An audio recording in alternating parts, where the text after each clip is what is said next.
саламатсыздар ма? Бұл біздің болашақ мектебіміздің жобасы. Бұл болашақ мектебіміздің қазіргі мектептерден айырмашылығы ол жаңа технология. Барлығы күн батареясымен орналасқан.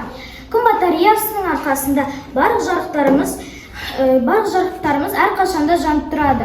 Бұл спортзал. Қазіргі спортзалдар астыңғы қабатта болса, біздікі ең жоғарыда. Оқушыларымыз таза ауа жұтып, салауатты өмір салтын ұстана алады. Бұл концерт залы. Жүре келіп, мектебіміздің ортасында кіреберісі. Жоғарыда оқушыларымыз, мұғалімдеріміз демалатын орын. Одан жүре келе қазіргі заманымызда басқа мектептерде баспалдақпен көтерілсе, біздің болашақ мектебімізде барлығы лифтімен көтеріледі. Бұл біздің сынып.